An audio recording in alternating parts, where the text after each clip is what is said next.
There is a kind of silence that does not bring comfort. It does not come with the settling of dust or the closing of curtains at the end of a long day.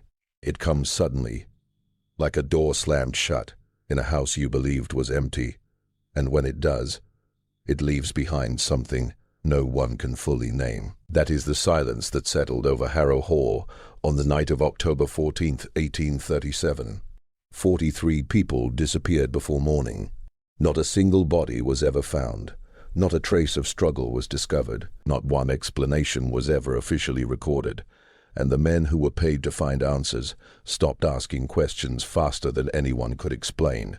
What remained was a plantation house still warm with burning candles. Still warm with burning candles, a supper table laid out for 9, and a silence so complete, so intentional that the man who first walked those grounds the next morning, later, told a neighbor he had never in his life felt fear from a place the way he felt it at Harrow Hall. He could not explain why.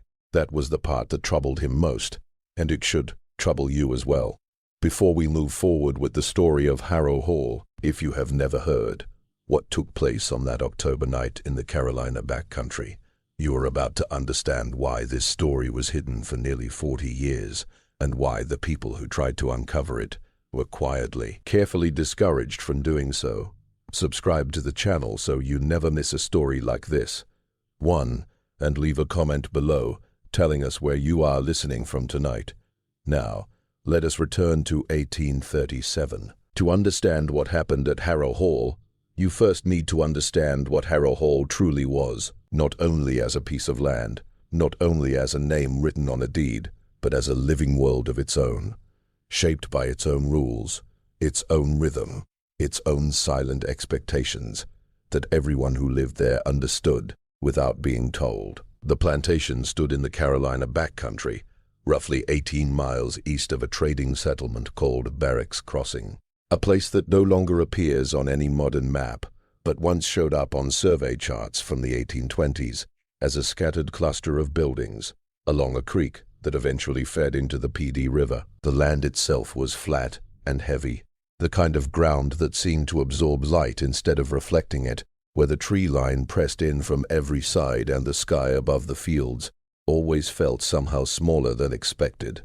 In autumn, the cotton that had dominated those acres through the long, punishing summer had already been picked, processed, and packed, and what remained were the dry stalks, row after row of them, brown and brittle. The dry stalks, row after row of them, catching the October wind and making a sound that one visitor once described as something between a whisper and rattling bones. Harrow Hall itself, the main house, was a 2-story timber frame structure built in the early 1810s by a man named Cornelius Tanner, who had come south from Virginia with enough money to buy 500 acres and the determination to turn them into something lasting. The house was not grand by the standards of the great coastal plantations. No tall white columns, no sweeping oak alley leading to the front entrance, but it was strong and carefully built in the way that men like Cornelius Tanner preferred. Every beam was squared, every board fitted tightly. The kitchen stood as a separate building, as did the smokehouse and the cotton gin house. There was a well near the yard, a barn large enough for a dozen animals, and behind the main house. There was a well near the yard, a barn large enough for a dozen animals, and behind the main house, set back by about 200 yards, the rows of cabins that housed the men, women, and children who made every part of Harrow Hall possible. By 1837, Cornelius Tanner had been dead for 6 years. The plantation passed to his only surviving son, Elias Tanner, who was 34 years old at the time of this story, recently married to a woman named Elelena Vance, the daughter of a merchant family from Columbia, and deeply, almost anxiously focused on maintaining the image of prosperity that his father had worked so hard to build. Elias Tanner was not a cruel man in the way cruelty openly shows itself. He was not prone to outbursts, not known as someone who took pleasure in power for its own sake. He was, in the words of a neighboring landowner who later gave testimony about the events of October 1837, a man who did what the situation demanded and called it order. That difference between intentional cruelty and the quiet violence of simply maintaining a system is something historians have debated ever since. But the people who lived in those cabins behind the main house did not have the luxury of making such distinctions. For them, the nature of Elias Tanner's character mattered far less than the nature of the world he controlled. Elena Tanner was a more layered figure than her husband. She came to Harrow Hall as a bride at 22, bringing with her a piano, 3 crates of household goods, and a mindset shaped by a gentle upbringing that had kept her, for most of her life, at a comfortable distance from the realities of where her family's wealth truly came from. She was not unaware.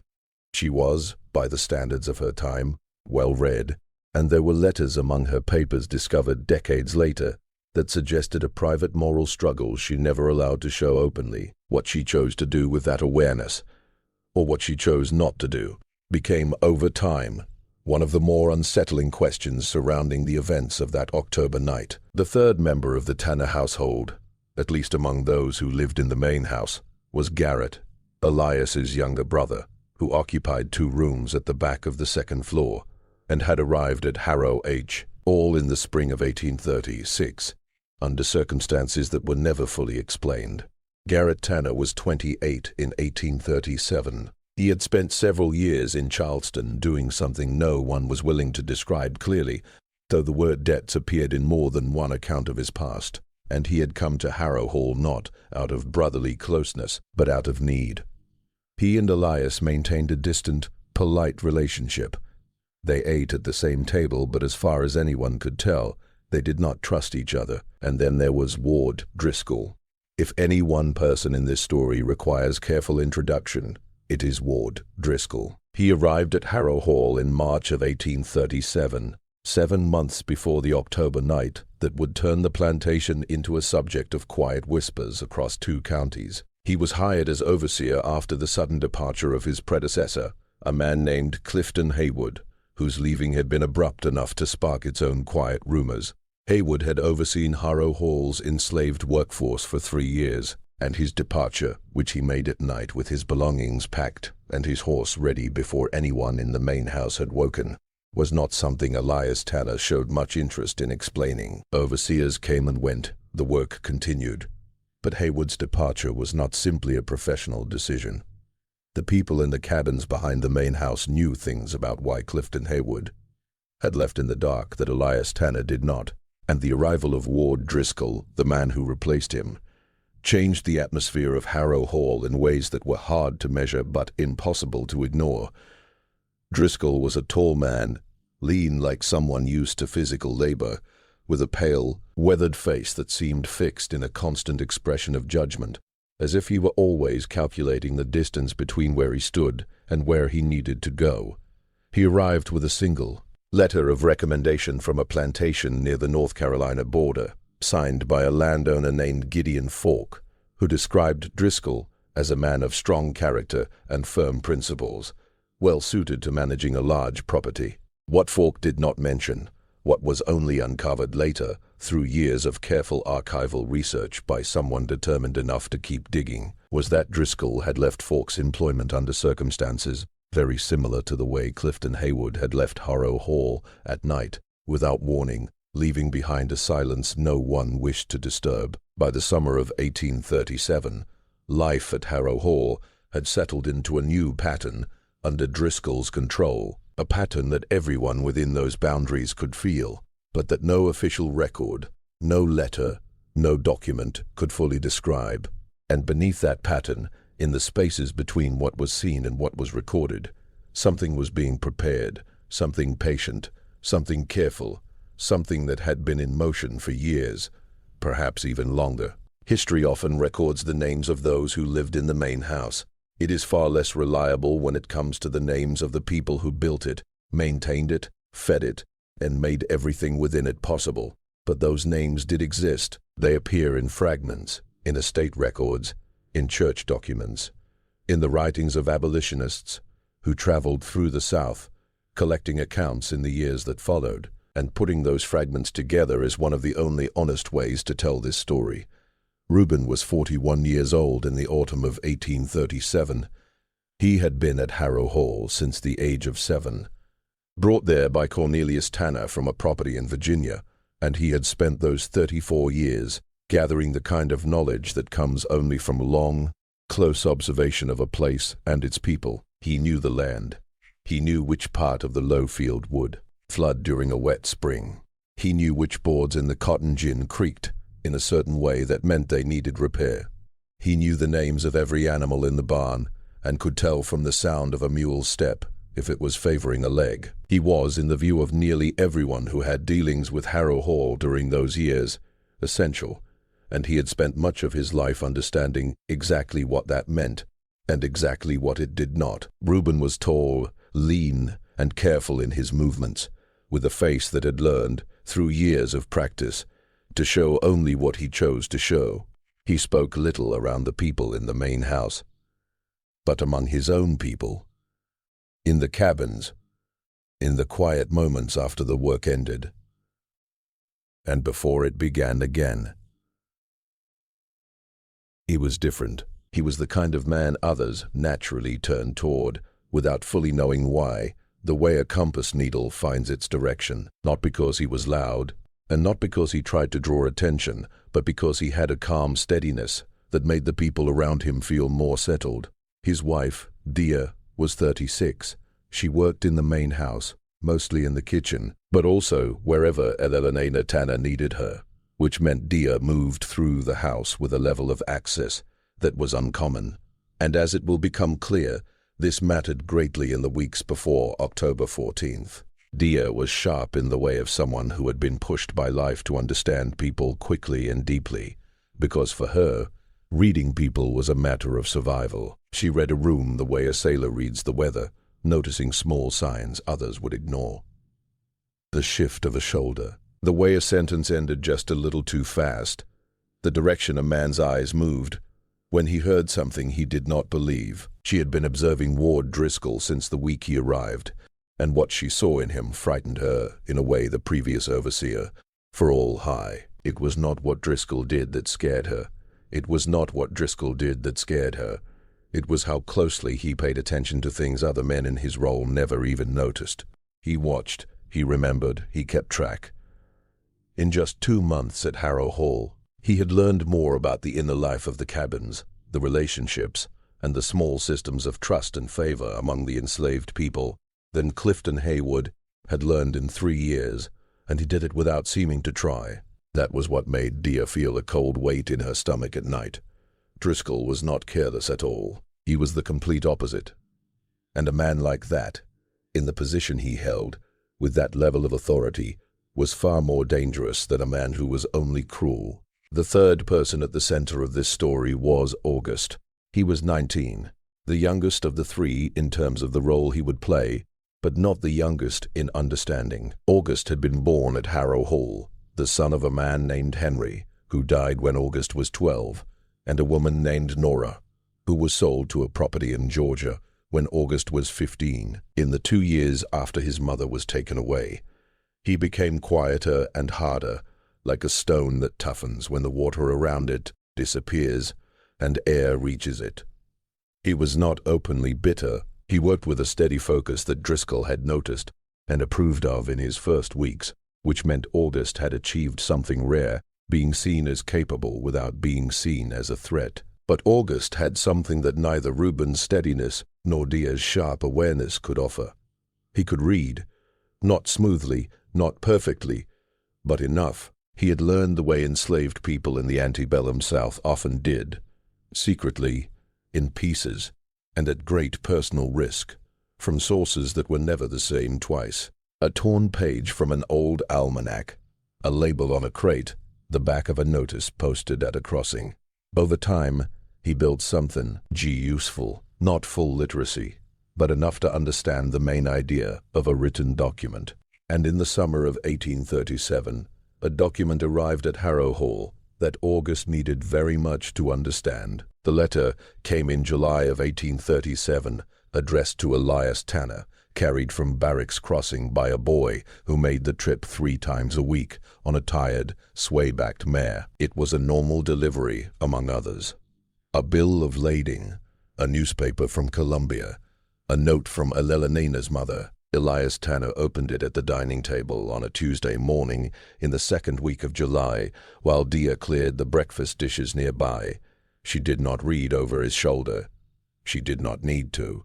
She watched his face. Elias Tanner was not a man who showed emotion easily. But as he read that single folded page, sealed with plain wax, something shifted behind his eyes in a way Dia had never seen before. It was not anger. It was something closer to calculation. The fast, silent thinking of a man realizing the situation he believed was controlled was no longer so. He folded the letter, slipped it into the inside pocket of his coat, and left the room without finishing his coffee. Dia finished clearing the table. She went to the kitchen and placed the dishes down with more care than needed. The careful movements of someone holding something inside they cannot afford to show. Then she went to find Reuben. She did not tell him yet what she had noticed. She was not certain enough. Instead, she stored it away in the precise, ordered way she kept her thoughts hidden beneath her calm daily routine, and she waited. 3 days later, she found the letter.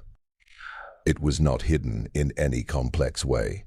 Elias had placed it in the top drawer of the writing desk in his study, a room Dia entered twice a week to clean, and he had not thought to lock it, believing it to be just another routine document among many. She did not tie it. A missing letter would raise questions, and she was too careful for that risk. Instead, she memorized as much of the first paragraph as she could, which was enough, then closed the drawer, left the room, and waited for the right time to find August. The letter was from a land agent in Colombia named Pearl Oates. From what August later pieced together using what Dia remembered, the meaning was clear. At some point in recent years, Elias Tanner had taken on a large debt secured against the enslaved people at Harrow Hall. The debt had gone unpaid. The agent wrote to warn that if the balance was not cleared before the end of the year, the creditor, whose name Dia could not recall, would enforce the agreement in plain terms. That meant a forced sale, not of the land, not of the house, not of the cotton gin, or the barn, or the animals, but of the people, all of them, or at least enough to cover the debt, which the agent estimated could mean as many as 30 individuals.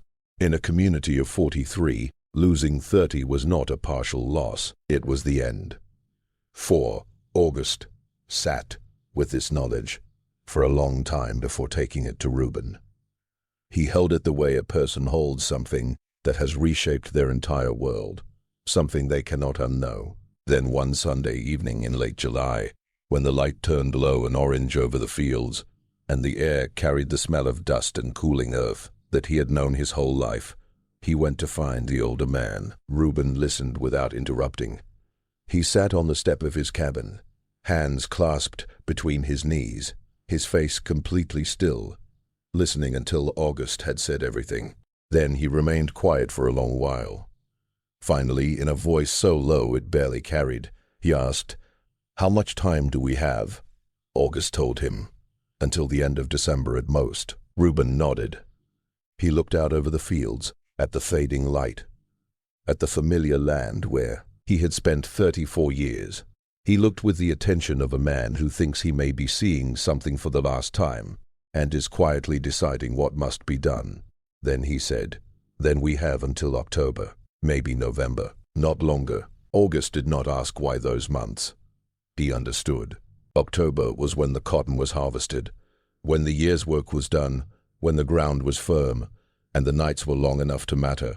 He understood because he had spent his life watching these exact details. What he did not yet realize was that Reuben had been thinking about a possibility like this, not this exact letter, not this exact debt, but the deeper instability of their lives, for much longer than July of 1837, much longer.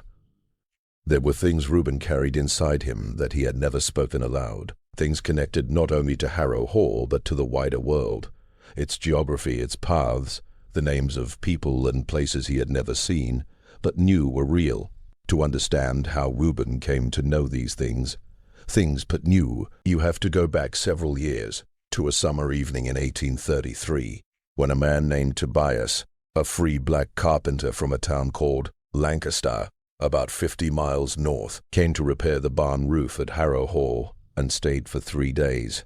Tobias was more than a carpenter. That was how he earned money, and he was skilled at it. But it was not the only work he did during those 3 days. On the evening of his second day, while Elias Tanner was away at Barrett's Crossing handling business, Tobias and Reuben sat together in the barn late into the night. And what passed between them was something that Reuben had kept within him ever since, with the care of a man who understands that certain kinds of knowledge are both valuable and dangerous. Tobias told Reuben about paths, exact routes with clear landmarks, a creek crossing here, a certain ridgeline there, the place of a safe house connected to a Quaker family 17 miles north, and a second contact point beyond that. He told Reuben about timing, why autumn was better than spring, why nights with a new moon were better than full ones, why a Sunday departure, why the gap between the moment of disappearance and the moment of formal discovery was longest, was worth planning for. He explained all of this in the clear and practical language of a man who had helped others travel this path before and who expected to help others again. Reuben listened to every word. He asked questions, careful and exact questions, the kind that showed Tobias that the man sitting across from him was not overwhelmed, was not imagining things, but was processing the information with the steady focus of someone who understood that this knowledge might one day be the difference between everything and nothing. When Tobias left the next morning, the roof repaired and payment received. Not another word was spoken about what had been discussed. Reuben spent 3 days doing nothing except working and thinking. Then he began to plan slowly and carefully over the following years, never allowing what he was planning to become visible in anything he said or did. He spoke to people, not all at once, not in any way that could be called a meeting, one at a time, in the most natural settings, in the field, in the barn. On Sunday evenings, he had conversations that would have sounded to any observer like nothing more than simple exchanges between people who had lived side by side for years. But they were not simple exchanges, they were a quiet assessment. He was learning who among the 42 other people at Harrow Hall would be willing to go, who was strong enough, not only in body but in that deeper and harder sense, who had ties elsewhere that would hold them back, who had children young enough to carry and old enough to walk.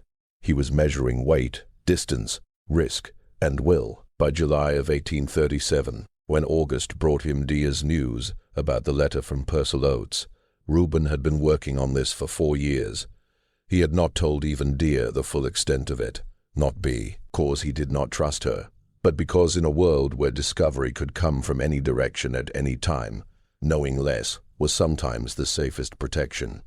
But now the timing had changed. What had been a long and careful preparation with no fixed end had become something with a deadline. And the first thing that changed about the plan, once Reuben allowed himself to accept the urgency, was that he had to begin telling people things he had not shared before. That process of widening the circle, of bringing more people into the knowledge of what was being planned, began in August of 1837 and continued with great care through September and into the first week of October. It was, by any measure, one of the most disciplined acts of shared planning that the Carolina backcountry had ever seen, and because it was carried out by people who had been made legally invisible by the society around them, almost no record of it was ever written. Almost no record, but not completely none. In the second week of September 1837, Elias Tanner gave permission for the Harrow Hall enslaved community to attend a Methodist camp meeting at a place called Peavy Grove, about 4 miles from the plantation. This was not unusual. Camp meetings, those large outdoor religious gatherings that moved through the South from time to time, drawing both white and black attendees in numbers that could reach the hundreds, had become a regular part of backcountry life by the 1830s, and many plantation owners, Elias Tanner among them, allowed their enslaved workers to attend them. The reasons were varied and not always generous. Some believed the Methodist focus on discipline and order served their interests. Others simply knew that the social release of a camp meeting temporarily reduced the pressure that otherwise built in a captive community with nowhere to go. What plantation owners who allowed Camp Me Eating attendance rarely expected was how much those gatherings served a different purpose for the people who attended them. A purpose that had nothing to do with Methodist belief and everything to do with the chance to be, for a few days, among a large crowd of people from many different places, with the freedom of movement and easy conversation that normal plantation life never allowed. The Harrow Hall group, 28 people in total, the rest being too young, too old or too recently acquired to make the trip, arrived at Peavy Grove on a Thursday afternoon and left on Sunday morning. During those 3 days, in the spaces between the preaching, the singing, and the shared meals, conversations took place that Elias Tanner never knew about and that no circuit rider ever recorded. Reuben spoke to a man named Cyrus, who had come from a plantation near Society Hill, and who had traveled farther along the route that Tobias had described than Reuben had ever gone. Cyrus confirmed certain details, the creek crossing the ridgeline, and updated others, because routes changed over time. People moved. Houses that had once been safe became unsafe. New contacts appeared where old ones had disappeared. Dia spoke to a woman named Harriet, whom she had not seen in 3 years, and whose presence at the camp meeting was for Dia both a comfort and a confirmation. Harriet had knowledge about the land north of Lancaster that she had gathered during 2 earlier journeys that had not succeeded. 2 earlier attempts to leave, both of which had been stopped before they got more than a dozen miles from where they began. She shared what she had learned from those failures with the quiet generosity of someone who understands that her hard-earned knowledge might allow someone else to succeed where she had not. Dia listened with tears in her eyes. Tears she allowed to fall because of religious gaffe. Hearing was one of the few places where tears did not need explanation. And August, quiet and watchful, August, who had spent the 3 days of the camp meeting moving through the crowd with the careful attention of someone doing nothing more than searching for familiar faces, made contact with a white man. His name, as far as August ever chose to confirm, was Edmund. He was connected to the Quaker network that Tobias had described to Reuben 4 years earlier, and his presence at a Methodist camp meeting was not by chance. He was there for one purpose: to make contact with exactly the kind of person that August turned out to be. Someone preparing to move. Someone who needed to know that there were others along the path who were expecting them. Edmund and August spoke for 11 minutes, standing near the food tables in the open space of the campgrounds. Their conversation no different to any observer from the many other casual exchanges happening around them. By the time those 11 minutes ended, August knew 3 things he had not known before: a clear departure window, a first landmark, and a phrase, 3 words in English, that would identify him and the people with him at the first contact point north of Harrow Hall. When the Harrow Hall group returned on Sunday morning, they appeared outwardly the same as when they had left. They picked up their tools and their tasks, and their careful, practiced expressions of routine obedience. But something had changed in the air between them, something that anyone paying very close attention might have noticed, in the way that a slight but real shift in pressure can be felt before the weather changes. Ward Driscoll, as it turned out, paid very close attention. He noticed it first in the evenings. Something altered in the quality of the silence from the cabins. Not louder, not more restless, but different. The way a held breath is different from relaxed breathing, even when neither makes a sound. He could not have explained it exactly, which was in fact the thing that made him most suspicious. He was a man who trusted his instincts, and his instincts were telling him that something had shifted. After the camp meeting, in the first week of October, Driscoll began what he thought of as closer observation. He adjusted his evening rounds. He changed their timing, sometimes before supper, sometimes after dark, sometimes in the early morning hours, never at the same time twice, in the same week, so that no pattern could be guessed. He watched who spoke to whom, and when, and for how long. He noted who seemed tired in the mornings, suggesting late nights. He paid special attention to Reuben, whose quiet steadiness he had always found slightly unreadable in a way that troubled him, and to August, whom he had once considered a reliable worker, and now began to see in a different light. He did not report his suspicions to Elias Tanner. Not yet, Part of this was professional. A good overseer did not bring a plantation owner problems without also bringing answers. And Driscoll did not yet have anything solid enough to count as a problem in the owner's terms. Part of it was something else, something harder to explain, a kind of private satisfaction in the noticing itself, in the feeling of being the only one in the main house who understood the shape of what was unfolding. He wanted to let it grow a little more before he shut it down.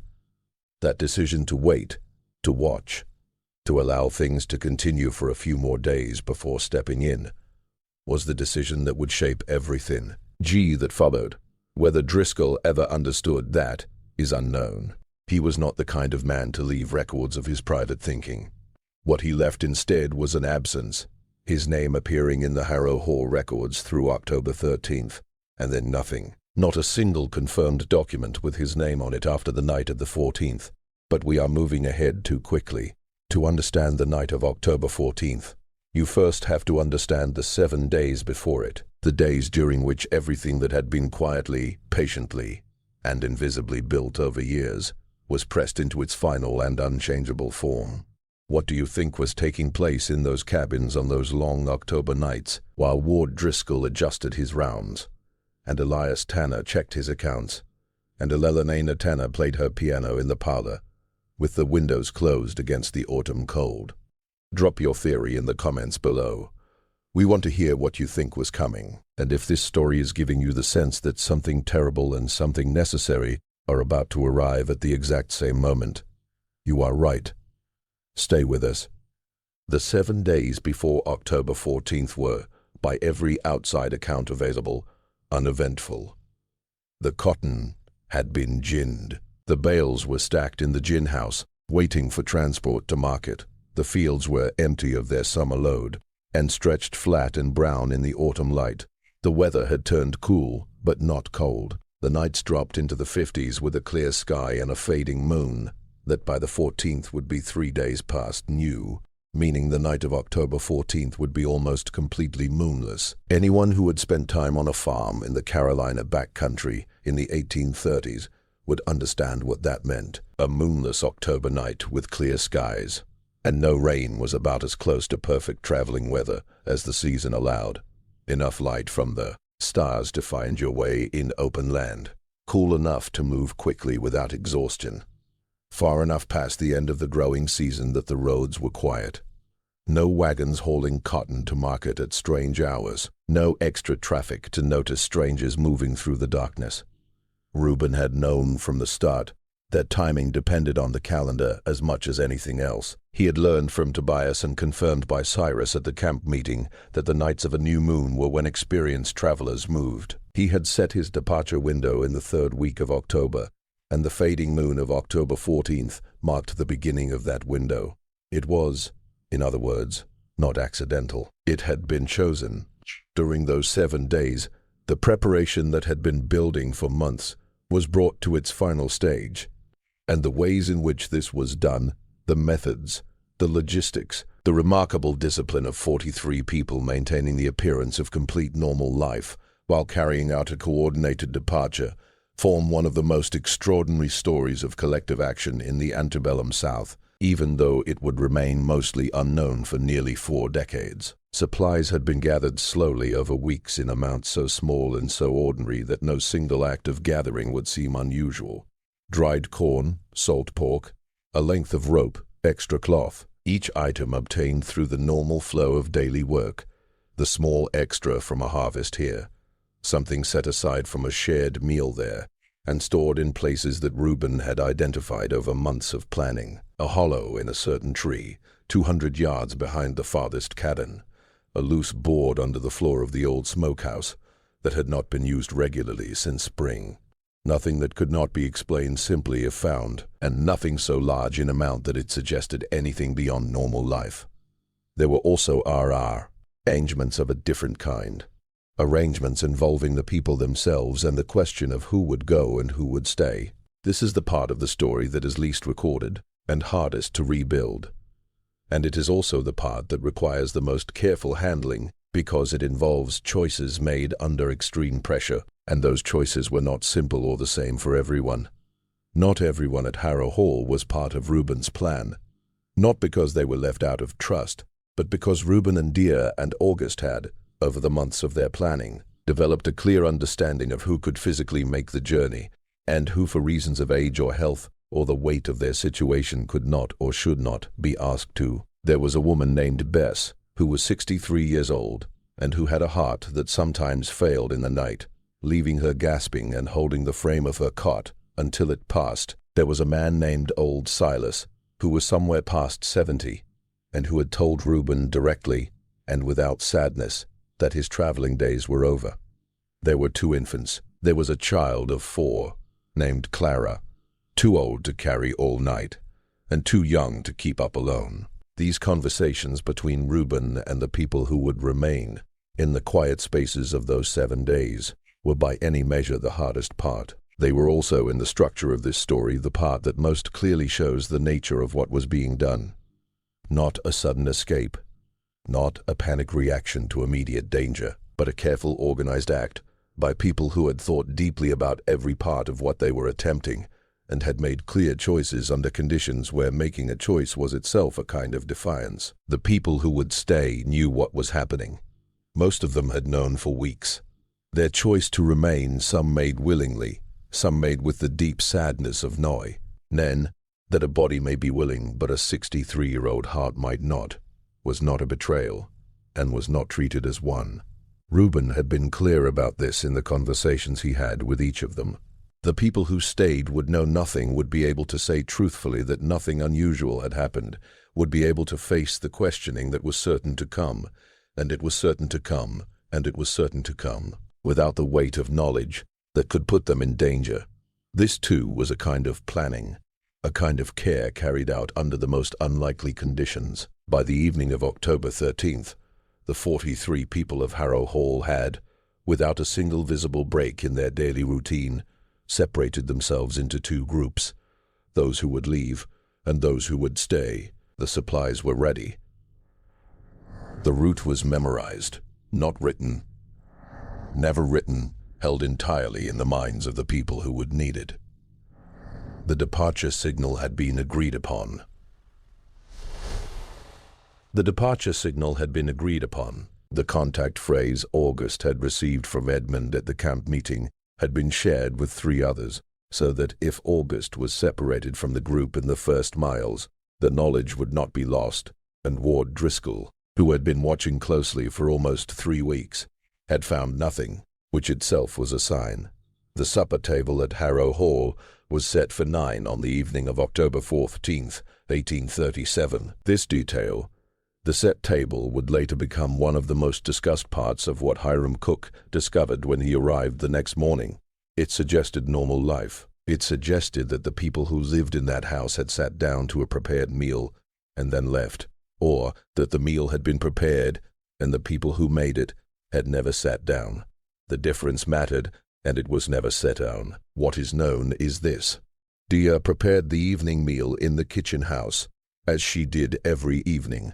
The table in the dining room way said, plates, cutlery, glasses, a covered dish of food, still warm, when Cook arrived the next day, and Dia did not serve it. At some point, between the making of that meal and the hour when Elias Tanner would have expected to sit down to it, Dia walked out of the kitchen house, crossed the yard, and did not return. That walk across the yard, a distance of perhaps 40 feet, a path she had taken hundreds of times, was the moment when everything Reuben had planned for 4 years became irreversible. The question of what exactly happened in the main house that evening, what Elias Tanner and Eleanor and Garrett knew, or suspected, or did, is one the later investigation never fully answered, in part because the people who could have answered it were either silent or not believed, and in part because the official record of that investigation was, as we will see, under pressures that had nothing to do with truth. What we do know is that by the time the October darkness had fully settled over the Harrow Hall property,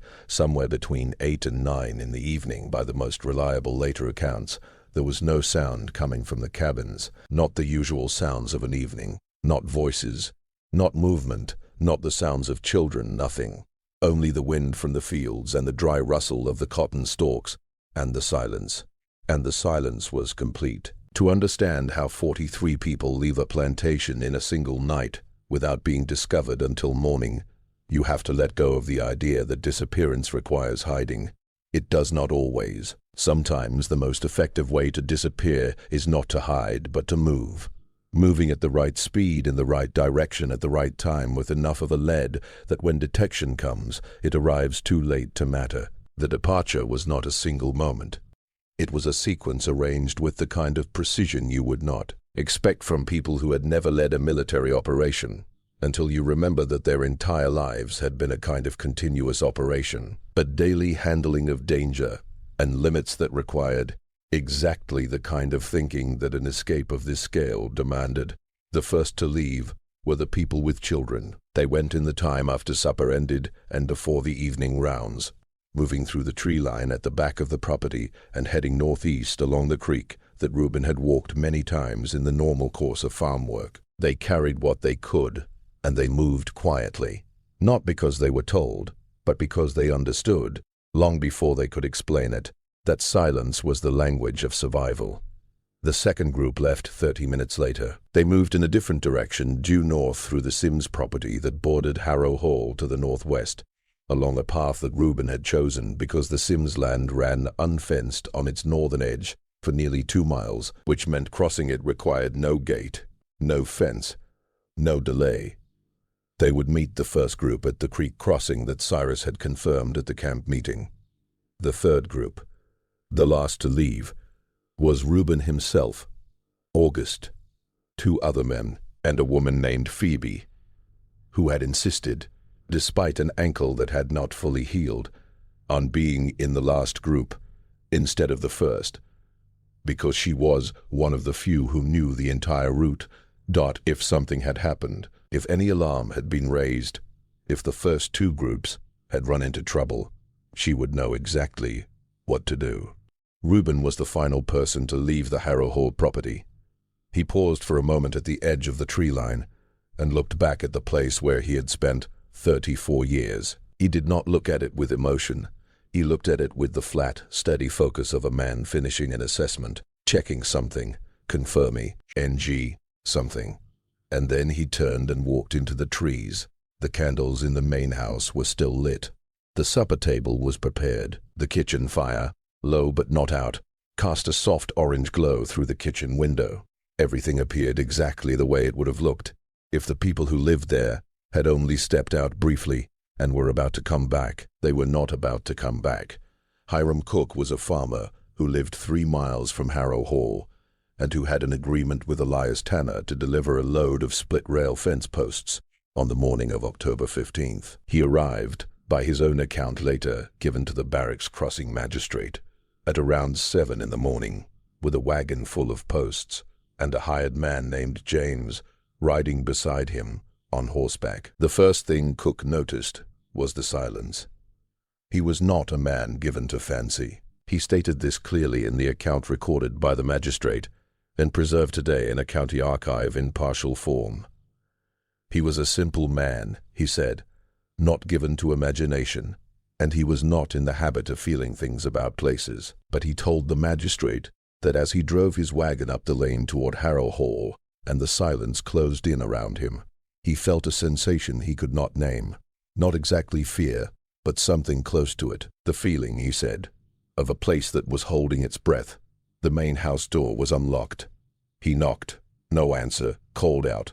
Nothing. He opened the door. The supper table was set.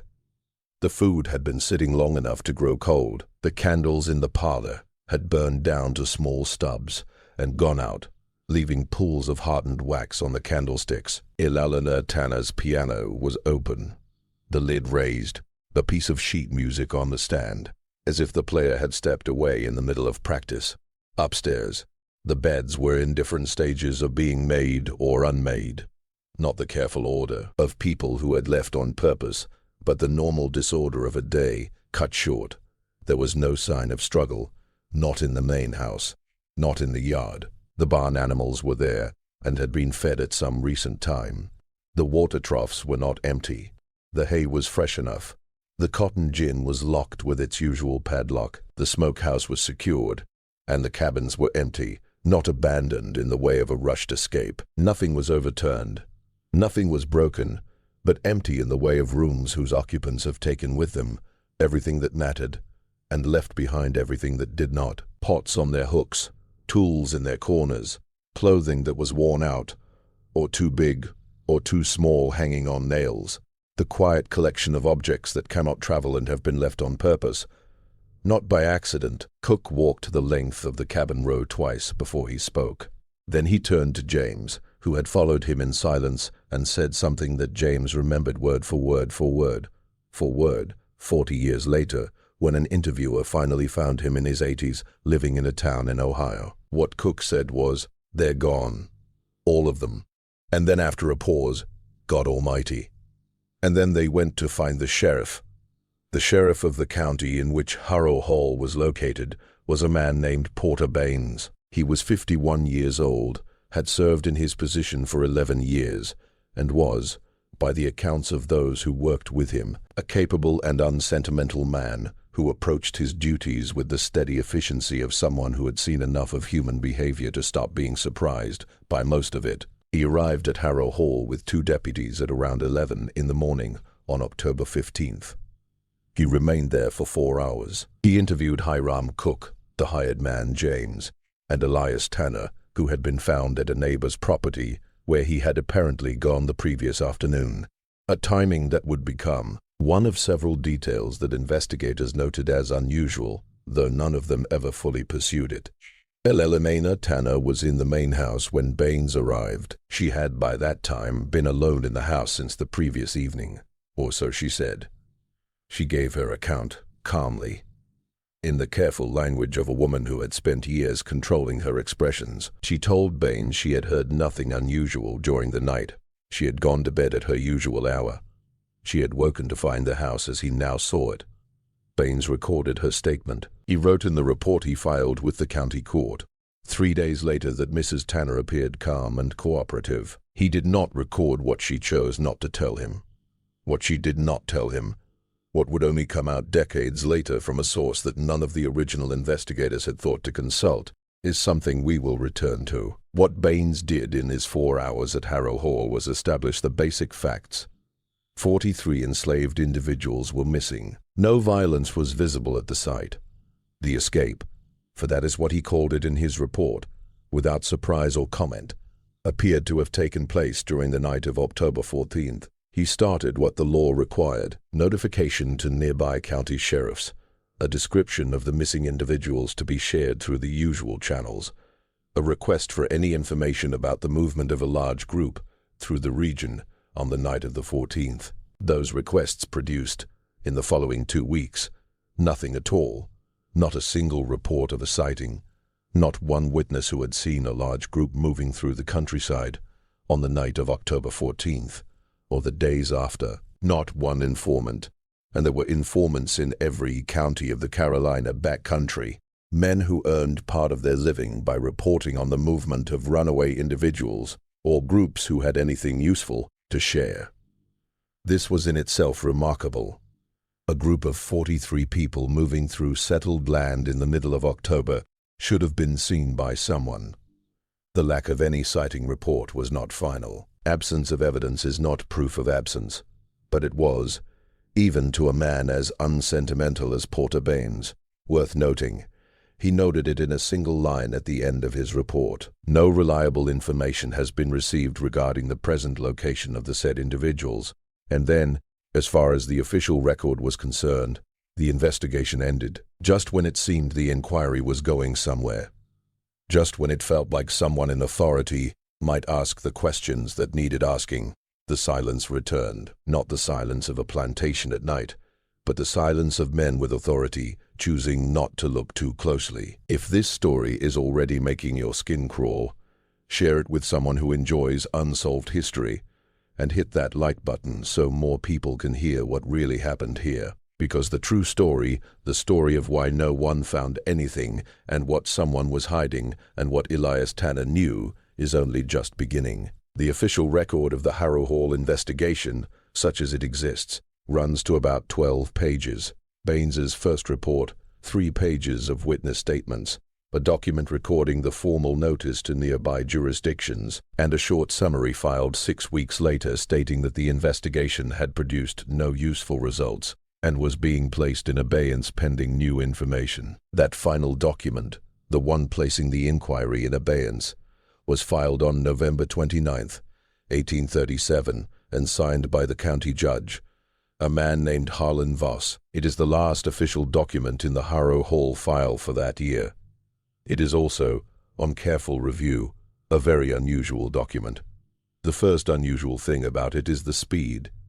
6 weeks from the surf, disappearance of 43 people to the formal suspension of an investigation was, by the standards of the time, extremely fast, especially for an event of this size. The disappearance of 4 or 5 individuals from a single plantation was not uncommon in the Carolina backcountry, and those investigations often continued for months.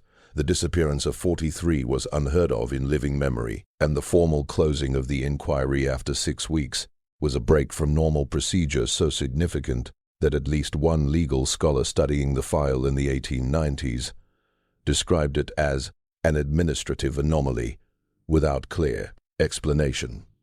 The second unusual thing is a gap in the file. Between the first witness statements and Baines's November summary, there should be, based on the normal structure of such investigations, a series of middle documents, follow-up reports from nearby counties, records of any individuals held and questioned in connection with the case, notes from any additional witness interviews. These documents are not in the file. They are not mentioned in the November summary as having been received and found useless. They simply are not there.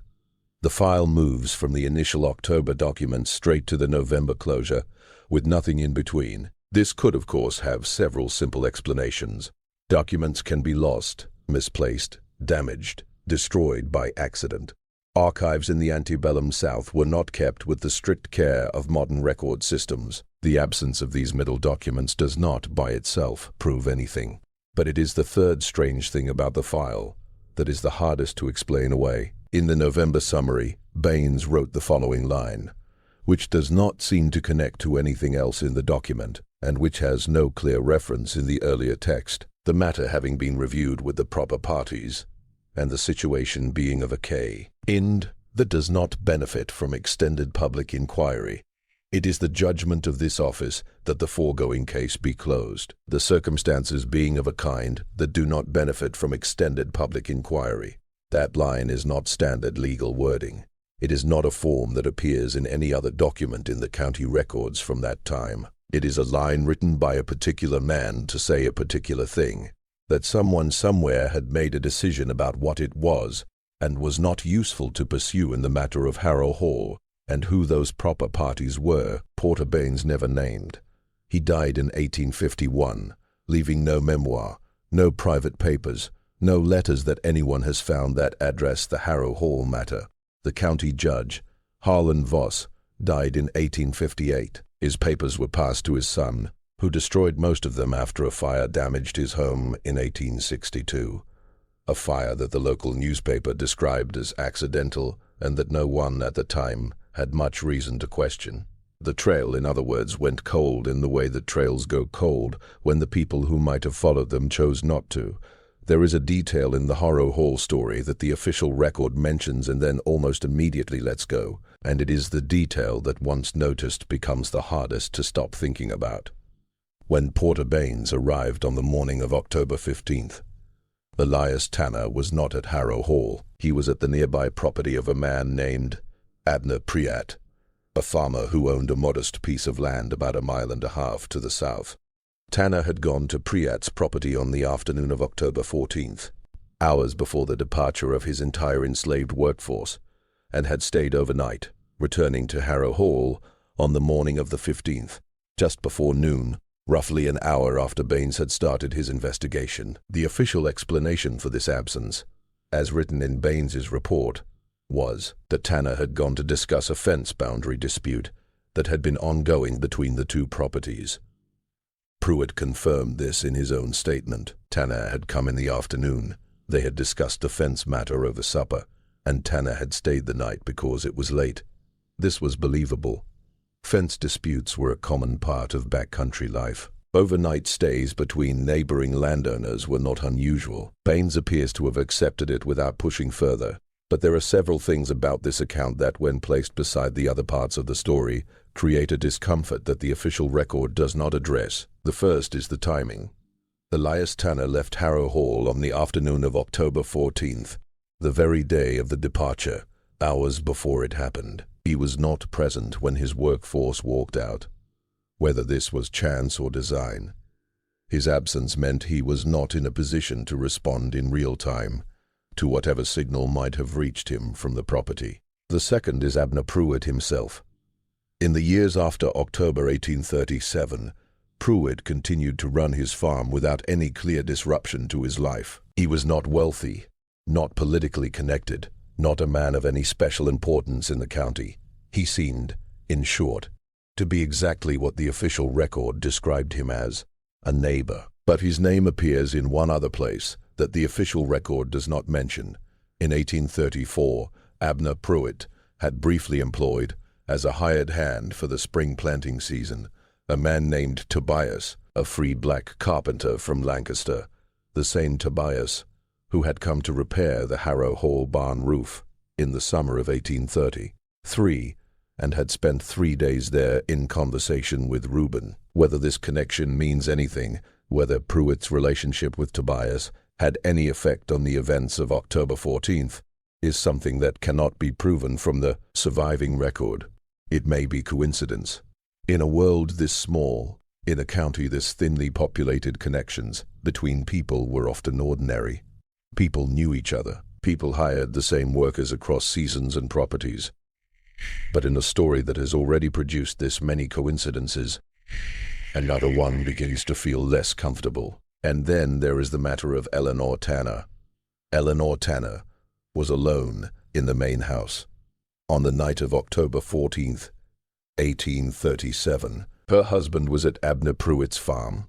Her brother-in-law, Garrett, was by her account, and by the account written in Baines's report, at Berwick's Crossing, where he had gone 2 days earlier and had not yet returned. This meant that on the night when 43 people walked out of Harrow Hall, the only person in the main house was Eleanor. She had prepared the supper table. She had set out the food. She had at some point in the evening closed the piano lid, but not fully, leaving the sheet music in place, the lid resting at an angle against the stand. She had gone to bed, and she had heard nothing. This is what she told Porter Baines, and this is what the official record holds. She heard nothing. She saw nothing. She had no warning and no prior knowledge. The question of whether this was true stayed in the mind of one person for a very long time, a woman named Adeline Spratt, the granddaughter of Eleanor Tanner's personal seamstress, a free woman of color from Columbia named Grace, who had made occasional visits to Harrow Hall in the years before 1837, and who had, according to family history, passed down through Adeline's line, kept a correspondence with Eleanor Tanner for several years after the events of that October night. Adeline Spratt was 73 years old in 1875 when she gave the testimony that is in many ways the most important document in the entire Harrow Hall story.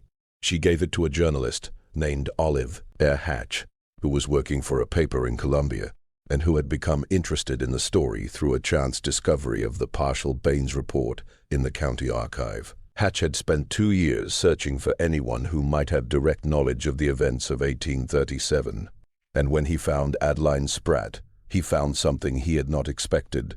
She had letters. The correspondence between Eleanor Tanner and Grace, Adeline Spratt's grandmother, had continued from 1838 until 1851, when Grace died. 11 letters survived, kept in a box that Grace had preserved, and that had passed to her daughter, and then to Adeline.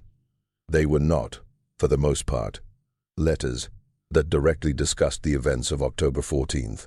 Eleanor Tanner was too careful for that, and by 1838 she had been shaped by the experience of living in a world where letters could be read by unintended eyes, so she rarely said plainly what she meant, but she expressed it in other ways. The most important letter is dated March 12th, 1842. It was written 4.5 years after the night of October 14th, and it concerns, on the surface, a subject completely unrelated to Harrow Hall, a piece of blue fabric that Eleanor was trying to obtain from a merchant in Colombia. But within the letter, with the careful indirect tone of a woman writing cautiously, is this passage. I have often thought of what you said when last we met about the nature of actions that cannot be undone, and whether it is better to carry them in silence or to speak them to someone who will understand. I have decided, as I believe I was always going to decide, though it took me time to reach it, that silence is sometimes its own kind of truth. There are things I know about that November, things I have never spoken of to E or to anyone who might bring them back into the light. I do not regret what I chose not to do, nor what I chose to do, which may amount to the same thing in the end. I am well. I trust you are also well. The fabric, when you find it, should be a deep blue, and not the pale color they sold me last year, which was not suitable. I do not regret what I chose not to do. She said November, not October, the month in which she had given her statement to Baines. Not the night itself, but the line before it makes the reference clear enough. What did Eleanor Tanner choose not to do? The most direct reading, the one that Oliver Hatch reached in 1875, and that historians who have since studied this letter have generally supported, is this. Eleanor Tanner, alone in the main house on the night of October 14th, knew what was happening, or at least suspected it strongly enough that the difference between knowing and suspecting did not matter much. She heard the silence fall over the cabins, a silence she had lived with all its familiar sounds, for her entire adult life at Harrow Hall, and she would have recognized the sudden complete change. She understood, or felt, what that silence meant, and she chose not to raise an alarm. She could have. She had access to the property's bell, the large iron bell, used to signal emergencies and call workers, mounted on a post at the edge of the yard. She could have gone to the neighboring property for help. It was dark, it was late, but it was not impossible. She could have done something. She chose not to. Whether this was a principled act, a woman who had spent years in private moral struggle finally making a choice that matched what she had always known to be right, or whether it was something more complex, more uncertain, more fearful, is something we cannot decide from a letter about blue fabric. What we can say is that the silence that fell over Harrow Hall on the night of October 14th was kept in the main house by a woman who heard it, understood it, and allowed it to remain. That was its own kind of courage.